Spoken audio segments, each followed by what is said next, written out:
doing? How are we going to focus on the conversation with these cookies right here? I ask you this. Well, we're going to get to them in a minute, I promise you. But, people always ask me that. They're like, you always have cake around you. I mean, my dad owned a bakery since I was a little kid. Are you sick of it? And the answer is no. You just never get sick of it. And especially if it's good cake. Last night I was at a family party, and, we ate. I mean, the meal was incredible, and it was long. And then the Venetian hour opened. And I don't know if anybody knows what that is. So at the end, there's like a big, huge buffet of pastries and cakes and goodies. And you would think that there was no way that I could go and eat cake. But you're did. wrong. Yeah, absolutely. And I loved it.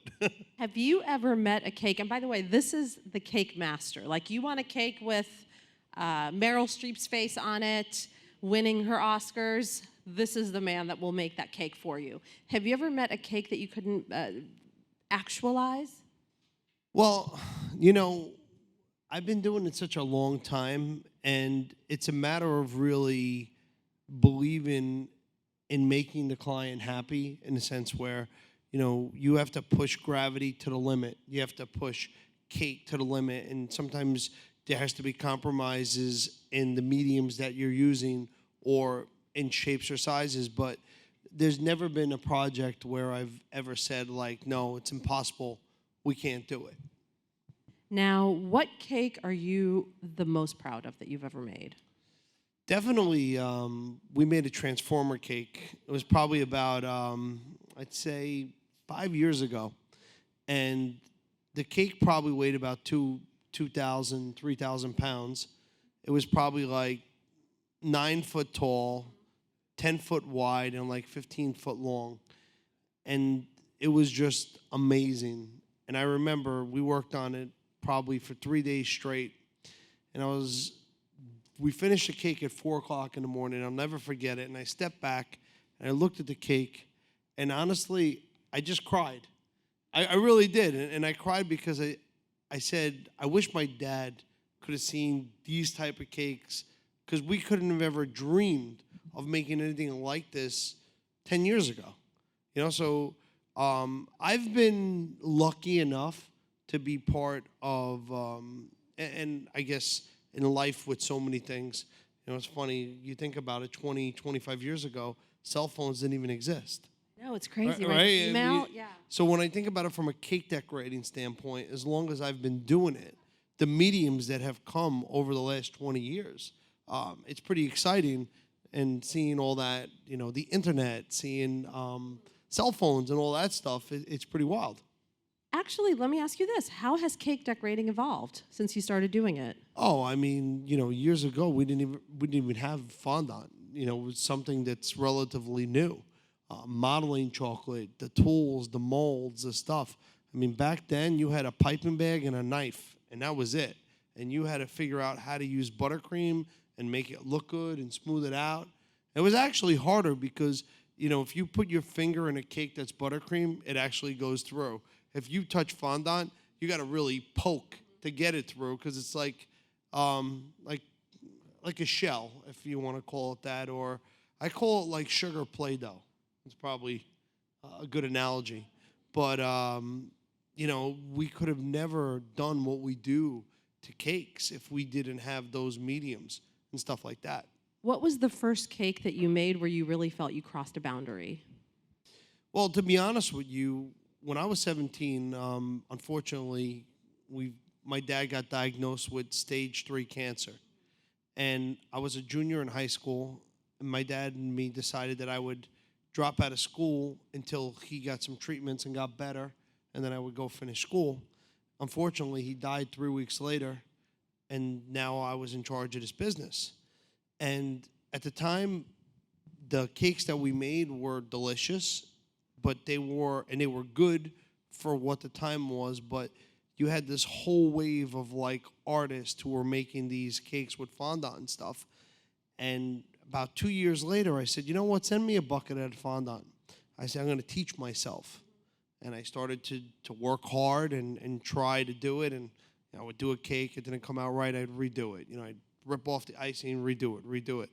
Finally, I got good at it, and I put a beautiful cake in a window, like a wedding cake. And wedding cakes are what's near and dear to my heart because I think it's really what made my business and propelled my career.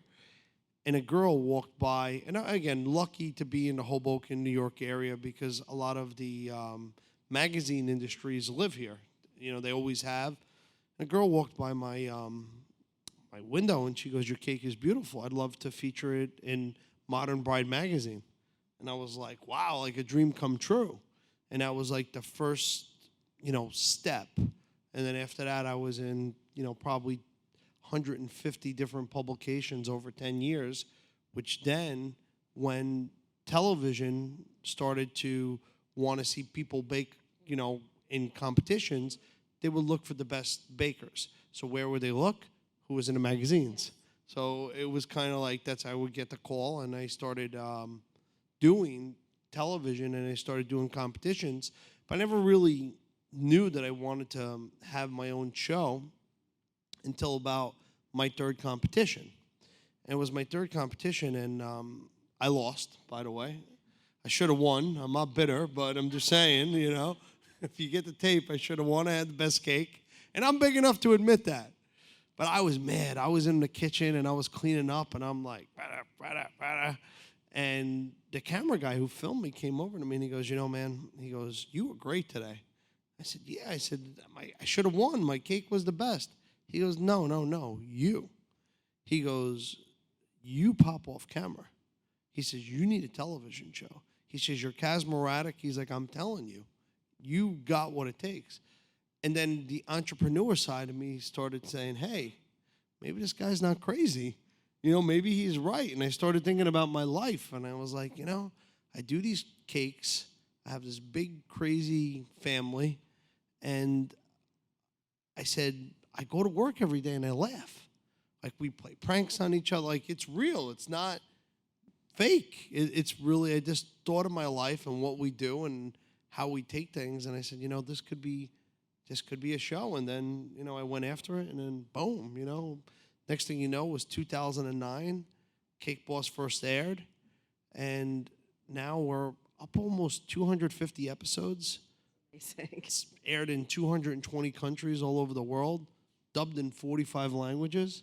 They say something like 1.7 billion people have seen Cake Boss in the world. So it's crazy. Well, and I feel like actually, with all due respect to your show, I think what you're doing here is probably even more important because the health, there's such a push for healthier eating in this country and cutting back on sugar and you're reducing obesity and diabetes. So talk to me about this. Well, absolutely. And you know what? It's kind of dovetails into my other, my story, if you want. I've always been able to look and see what the future is and kind of like, say, hey, look, cakes are going to really evolve. I got to be in front of that, otherwise I'm going to be left behind. Well, I think that as Americans, and because of Cake Boss, I've been able to travel the world, and our food is really processed. Our food has got things, you would be shocked that countries all over the world have a lot more restrictions on what they put in their food than we do. We have the least number of right? Anything goes here. But I think that as Americans, we're getting smarter and we're trying to be healthier and stuff like that. Now, again, nobody wants to live in a world where you're never going to eat a cupcake again. I'm not sitting here and saying that. But, actually, Whole Earth came to me and they said, we have this new product. It's a baking blend. And I'm being from New Jersey and maybe it's kind of my upbringing. I'm very skeptical. I'm like, yeah, all right, and I'm like, so what do you do? And they're like, basically, if it calls for a cup of sugar, put half a cup of this baking blend. I said, well, what's in the magic sugar? What? Chemical this and this, that, things like... Food coloring number 77. Yeah, things I can't even pronounce. And they were like, no, it's made with actual sugar and stevia. It's all natural.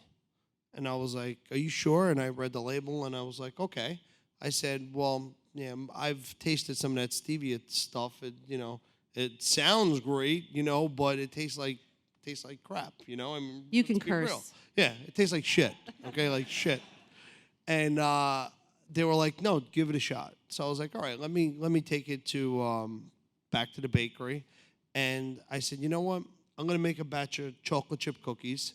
I made a batch of chocolate chip cookies with the baking blend, and I made a batch of chocolate chip cookies with regular sugar. And I brought them home to my kids because I figured, look, they're unbiased. And I said, here, taste these guys. Which one do you like better? I'm trying a new recipe. And they didn't know the difference. They really, I mean, actually 3 to 4 kids picked the one with the baking blend in it. So I was like, hey. And then I started doing a little bit more experimenting. And to be honest with you, I say that it's a cup for every cup of sugar in your recipe, it's half a cup. But every recipe is different. Some recipes I had to make had to be 40%. Some had to be 60. It depends on what you're doing. If it's an icing, it's got to be a little sweeter, and you got to get your consistencies right. But the stuff really works. And basically, it's half the calories, and it's natural. So, for every 2 cookies, it's like eating 1. And I think that's a great thing. And I think that, being a father of 4 and being a businessman, right? Look, I'm an entrepreneur. First and foremost, I'm a businessman.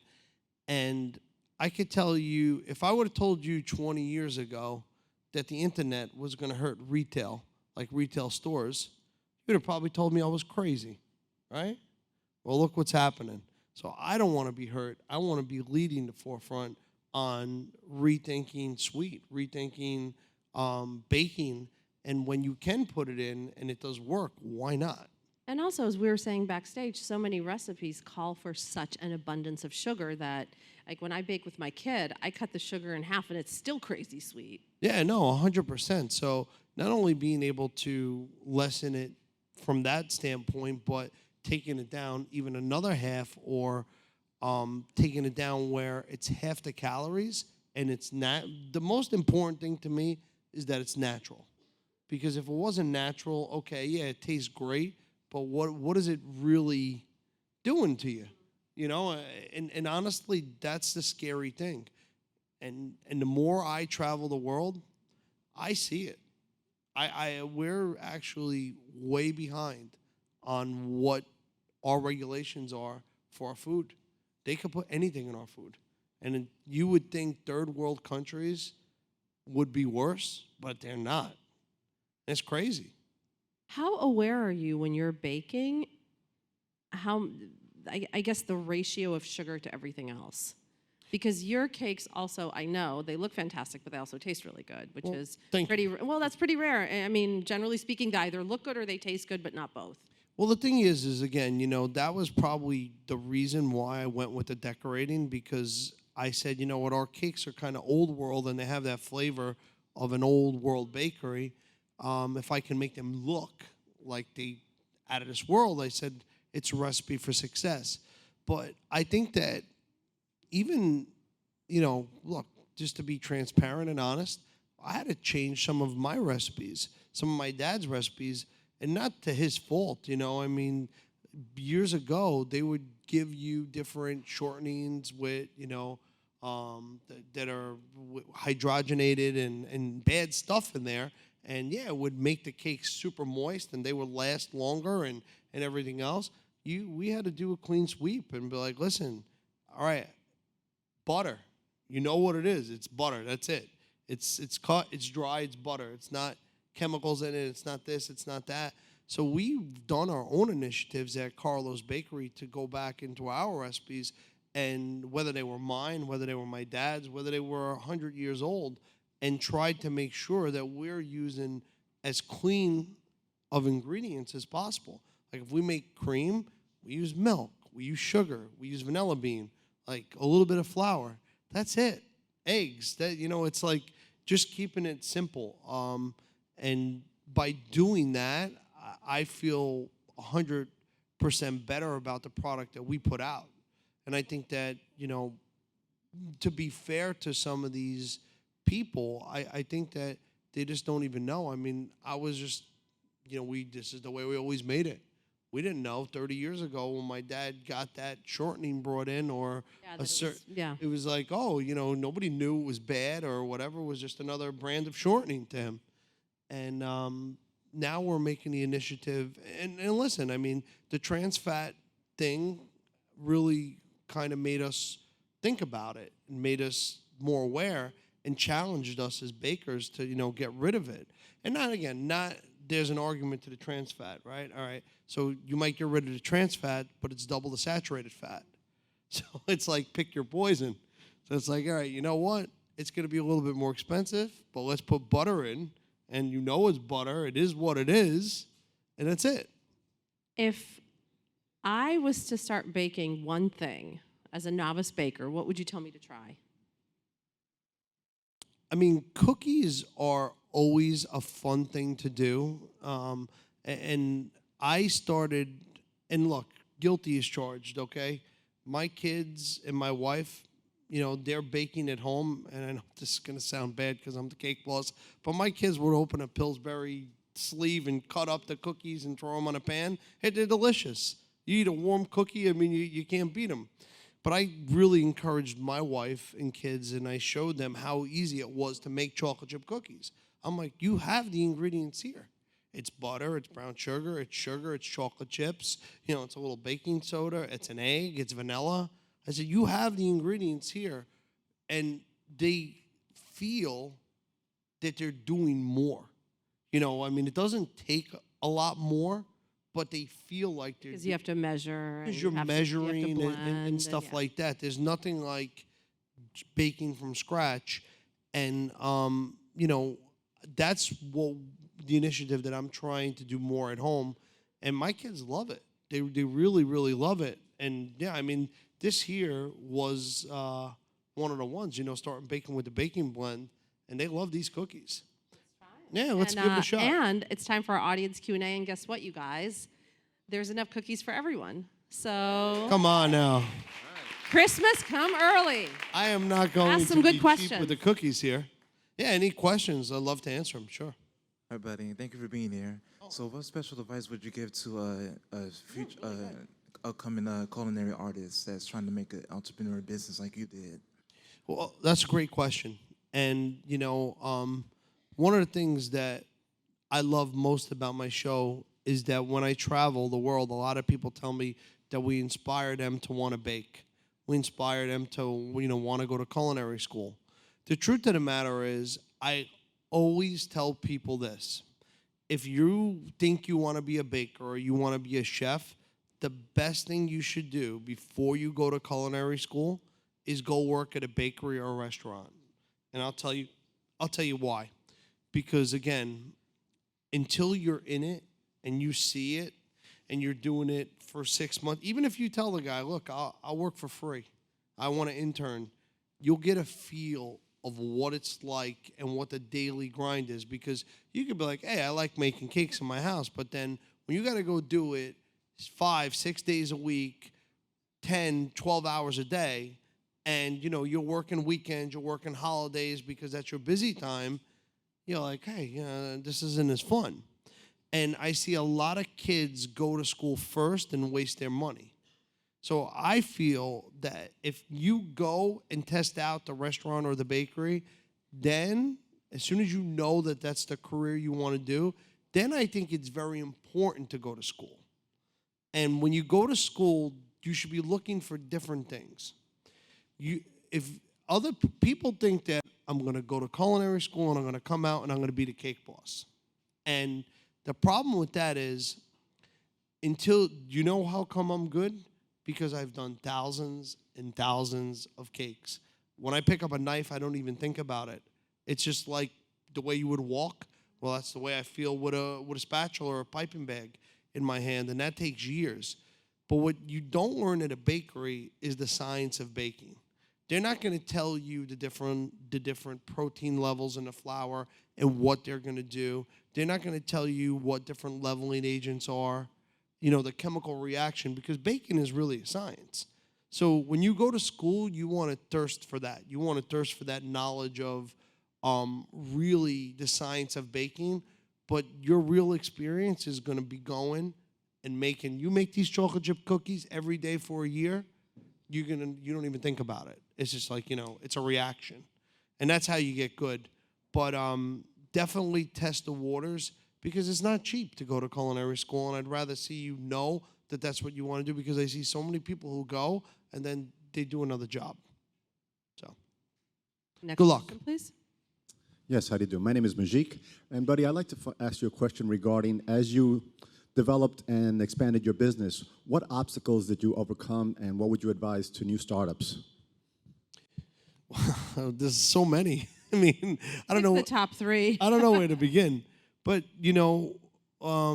people don't realize, too, is so right now I have 13 bakeries open. I have 2 restaurants. I have my own production company. We do multiple licensing deals, and I'm always looking at different startups or getting different ideas. The one thing that you have to do, or mistakes that I've made, is you can't bundle it together. When you're going to start a new business, you have to designate it. You have to designate the resources and the funds and say, all right, look, I'm going to start this business here. It's going to cost me $500,000, or it's going to cost me $200,000, or whatever that number is. I'm putting it in there, okay? And these guys don't have to worry about the bakeries, the restaurants, the production company. They are just focusing on that startup. And know that, hey, listen, I'm going to give it a year. And you got to think of what the ROI is going to be in a year and make sure that it's going to be worth it. But, anybody who's doing a startup, you got to be willing to slay it. A lot of good times, too, or a good piece of advice is when you do it, is instead of paying people, try to give them equity in it. Because if you're going to kill yourself for a company and you can take a couple points for it and then it becomes something really big, then, it's not a bad thing, especially with a startup, because there's really nothing there. So what are you really losing? You know what I'm trying to say? Or you have to make sure that you're funded enough where you can deal with the hiccups. Look, employees it's not easy. Employees, it's a tough thing. All my businesses, I probably have over 1,000 employees. So it's crazy. There's always turnover. There's always this. And I don't care who you are. You're not going to make everybody happy. You're not going to know everybody's name. There was a time when I took over the bakery, we had 30 employees. I knew everybody's name. I knew everybody's story and everything else. As you grow, as much as you want to do it, and I do care for my employees, you can't. You just don't have the time. You just don't have the mindset. And unfortunately, I tell people all the time, especially in the baking industry, there's businessman and then there's artist. There's something in between, because there's a lot of starving artists, right? But then you have to make sense of the business. And if making this cake doesn't make dollars and cents, well, then you don't make it. And it's not because it's sentimental, and it's not because it's this. It's because it's not making money. Because you owe that not only to yourself, but you owe it to your employees. Because then, stuff, no matter what, people don't believe it, but it rolls downhill. If the company doesn't do good, then money's coming from somewhere. So it's either you're taking it from your employees, or you're firing people, or trying to squeeze more out of whatever. There always has to be a return on investment. And we have time for one more question, please. Hey, buddy. Hey. So I was wondering, do you ever not want to eat any of the cakes if you worked on them so long? And also, has the neighborhood in Hoboken changed since you started, or your dad started? Well, let's get into the first part of the question. I still love cake. My cake is good. Now, as far as sometimes you work hours on a cake and then it's like the sticker shock, well, I don't want to cut it. Well, I've made so many cakes over the years. It's kind of that I'm over that. I actually want them to cut into it so that they taste it. To your point earlier, is that hey, it doesn't only look good, but it tastes good. So I always want them to cut the cake and be able to taste it. To the second point, I've been blessed to see Hoboken evolve. I mean, I am so proud of that town. I really, it's amazing. I remember Hoboken when it wasn't in its glories, in the 80s. And I hear stories of the 60s and 70s. The saying used to be like, stay out of Hoboken. It was like a rough town. you know. But to see that it's been growing in the way that it's been growing, and honestly, it has changed because it's a lot of young people who are starting their career and, you know, either working in the city or the surrounding areas. It's such a safe little town. It's got so many little hidden treasures. I'm what you call old Hoboken, and there's a couple businesses that are in old Hoboken, and when we get together, we kind of understand old Hoboken.